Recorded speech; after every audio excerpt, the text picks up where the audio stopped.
मंच पर विराजमान भारतीय जनता पार्टी के सभी वरिष्ठ नेतागण, इस चुनाव में भारतीय जनता पार्टी के सभी उम्मीदवार और हम सबको आशीर्वाद देने के लिए विशाल संख्या में पधारे हुए मेरे प्यारे भाई और बहनों,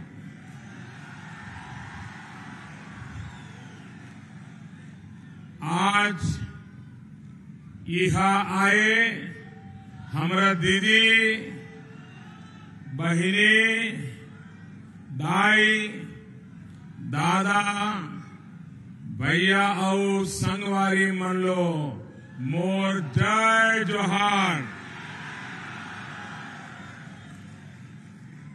आजादी के लिए सर्वोच्च बलिदान देने वाले शहीद वीर नारायण सिंह और वीर गुंडाधुर को मेरा कोटि कोटि नमन। मैं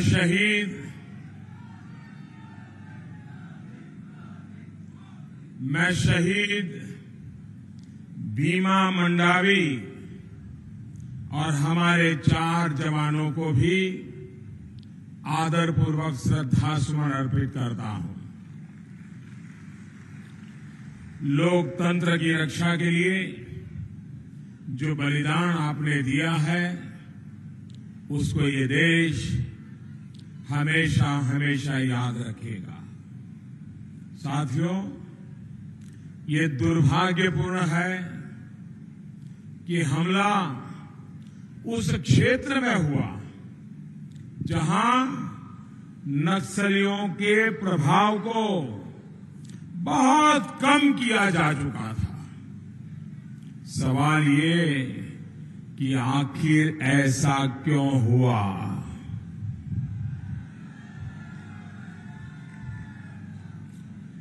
आपको याद होगा, जब विधानसभा चुनाव के दौरान मैं यहां आया था, तब मैंने कांग्रेस के नेताओं के बयानों की तरफ छत्तीसगढ़ के भाइयों बहनों का ध्यान दिलाया था। तब नक्सलियों को क्रांतिकारी बताने का एक दौर कांग्रेस के भीतर चल पड़ा था। नक्सलियों को क्रांतिकारी कह रहे थे। आज जो यहां हो रहा है, वो कांग्रेस द्वारा नक्सलियों का हौसला बढ़ाए जाने की वजह से ही हो रहा है।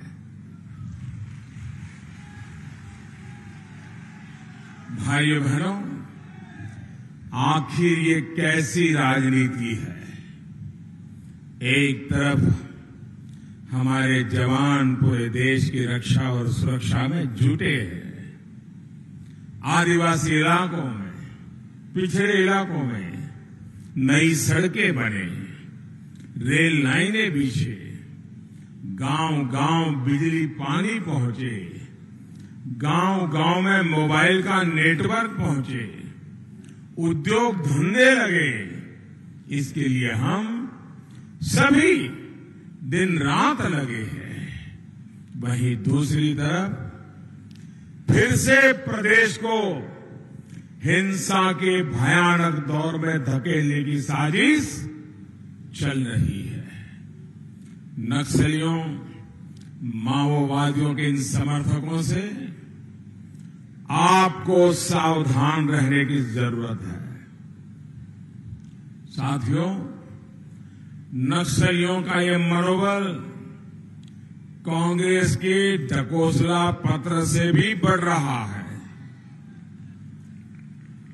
कांग्रेस जिसे मैनिफेस्टो कहती है, वो उनका ढकोसला पत्र है और उस ढकोसला पत्र में इसकी बू आ रही है। इस चुनाव में कांग्रेस ने ऐलान किया है कि अगर दिल्ली में उसकी सरकार बनी तो वो राष्ट्रद्रोह का कानून खत्म कर देगी। इसका मतलब क्या हुआ? मतलब ये कि जो यहां जंगलों में शांति से रहने वाले हमारे आदिवासी परिवारों को, बच्चों को भड़काते हैं, जो अपने स्वार्थ के लिए इनको हथियार पकड़ाते हैं, ऐसे लोगों को अब खुला लाइसेंस मिल जाएगा, खुली छूट मिल जाएगी। उन पर वैसी सख्त कार्रवाई नहीं हो पाएगी जो हमारी सरकार कर रही है। भाइयों और बहनों, क्या राष्ट्रद्रोह का कानून हटना चाहिए? पूरी ताकत से बताइए, क्या राष्ट्रद्रोह का कानून हटना चाहिए? कांग्रेस का हाथ विकास के साथ या विनाश के साथ है? क्या आप चाहते हैं कि छत्तीसगढ़ हिंसा के उस पुराने दौर में पहुंच जाए? छत्तीसगढ़ को लैंडमाइन चाहिए या फिर छत्तीसगढ़ को बिजली की लाइन और पानी की पाइपलाइन चाहिए? भाइयों बहनों, कांग्रेस का पंजा सिर्फ नक्सलियों के साथ ही नहीं है, बल्कि उन लोगों के साथ भी है जो देश के टुकड़े टुकड़े करना चाहते हैं।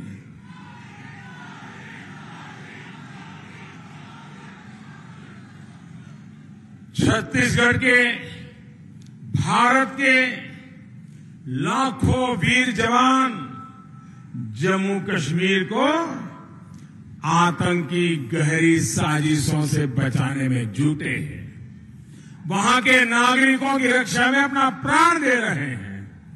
लेकिन कांग्रेस का पंजा उनको भी कमजोर करना चाहता है। कांग्रेस कहती है कि हमारे जो जवान आतंकियों से लड़ रहे हैं, उनको जो सुरक्षा कवच मिला हुआ है, उस सुरक्षा कवच को भी हटा लिया जाएगा, छीन लिया जाएगा। क्या ये शोभा देता है? क्या ये सही सोचा जा रहा है? क्या देश के लिए जान हथेली पर रखने वाले हमारे सपूतों को जो एक विशेष कानूनी अधिकार मिला है, उसको कांग्रेस छीनना चाहती है। साथियों, कांग्रेस के इस ऐलान से हिंसा और आतंक फैलाने वाली ताकतें खुशी के मारे उछल रही है, नाच रही है। क्या कांग्रेस को आप देश की सुरक्षा से, अपनी सुरक्षा से खिलवाड़ करने देंगे? भाइयों और बहनों, कांग्रेस बरसों पहले जमीन से इतना कट चुकी है कि उसे देश के लोगों की भावनाएं, देश के लोगों की जरूरतें समझ ही नहीं आ रही है। एक परिवार की गुलामी, उस परिवार का हुक्म मानने की यही कांग्रेस की सच्चाई बन गया है। यहां छत्तीसगढ़ में भी जो कुछ हो रहा है वो दिल्ली से तय हो रहा है, वरना क्या कारण है कि जो आयुष्मान भारत योजना यहां के गरीब परिवारों को जीवन दान दे रही थी, वो अचानक बंद कर दी गई।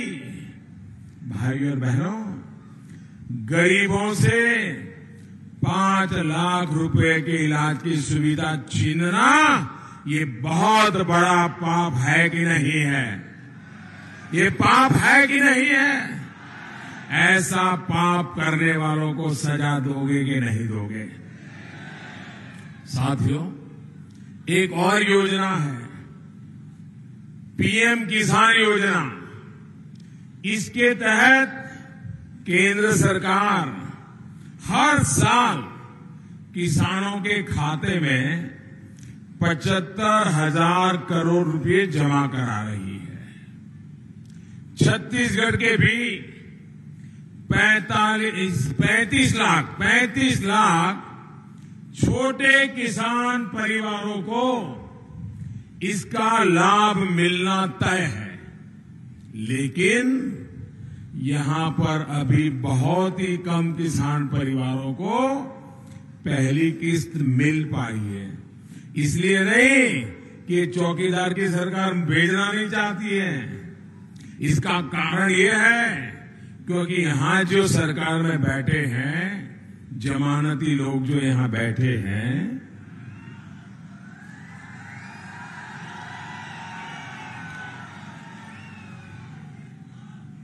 उनको लगता है अगर चौकीदार के द्वारा भेजे गए 75,000 करोड़ रुपए की रकम में से छत्तीसगढ़ के हिस्सा अगर मिल जाएगा तो उनकी नैया डूब जाएगी। ये अपनी नैया बचाने के लिए हमें किसानों की सूची ही नहीं दे रहे। मुझे बताइए, ये किसानों के साथ विश्वासघात है कि नहीं है? ये छत्तीसगढ़ के साथ विश्वासघात है कि नहीं है? ये आपके साथ विश्वासघात है कि नहीं है?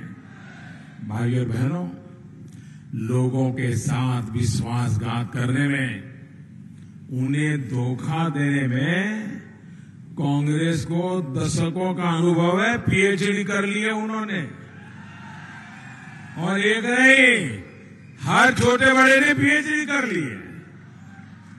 कांग्रेस की न नीयत साफ रही है और न ही नीतियां। एक बार दिल्ली में अगर मजबूर सरकार बन गई तो इनको तो बिल्कुल माला माल हो जाएंगे। फिर तो कोयला खानों की बंदरबाट करेंगे। याद करिए, 2014 से पहले इन्होंने यही किया था। लाखों करोड़ रुपयों का घोटाला, कोयला घोटाला किया। आदिवासी क्षेत्रों में लूट की खुली छूट दे दी। न आदिवासियों को कुछ मिला, न देश के खजाने में कुछ आया। सब पर कांग्रेस के पंजे ने झपटा मार दिया। भाइयों और बहनों, इनकी साजिश सिर्फ इतनी नहीं है, बल्कि इससे भी गंभीर है। कांग्रेस का इरादा गरीबों के लिए चलाई जा रही योजनाओं को बंद करने का है। यहां आयुष्मान भारत को बंद करके और भी कई योजनाएं बंद कर दी। अभी हमारे अध्यक्ष मुझे बता रहे थे, उन्होंने यही काम किया है। इसी तरह जो यूरिया है, जो सस्ता राशन गरीबों को मिलता है, ऐसी सरकारी सहायता को ये बंद करने का मन बना चुके हैं। जो हमारे जवानों की सुरक्षा छीने, जो हमारे किसानों को मिलने वाले पैसों को रोके, जो हमारे गरीबों की स्वास्थ्य सुरक्षा छीने, ऐसी कांग्रेस को छत्तीसगढ़ के जितना जल्दी निकालोगे भाई, उतना छत्तीसगढ़ का भविष्य उज्जवल होगा। और ये मौका है, ये मौका है भाइयों। साथियों, एक तरफ कांग्रेस आपसे सुविधाएं छीनने की बात कर रही है, वहीं भाजपा ने अपनी योजनाओं को विस्तार देने का संकल्प लिया है।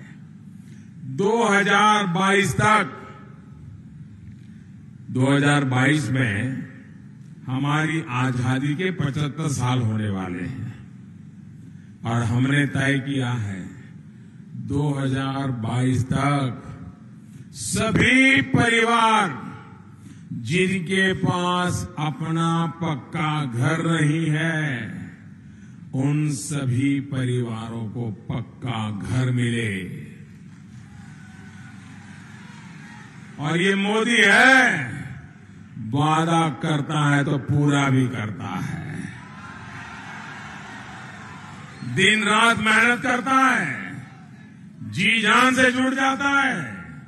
और घर भी सिर्फ 4 दीवारें नहीं, घर भी ऐसे जिसमें गैस का कनेक्शन होगा, बिजली भी होगी, सस्ते में एलईडी बल्ब की भी होगा, शौचालय भी होगा।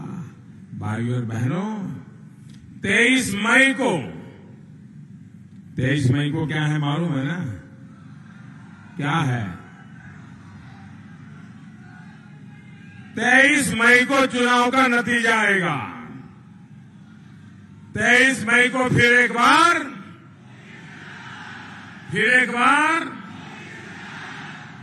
23 मई को फिर एक बार मोदी सरकार आएगी।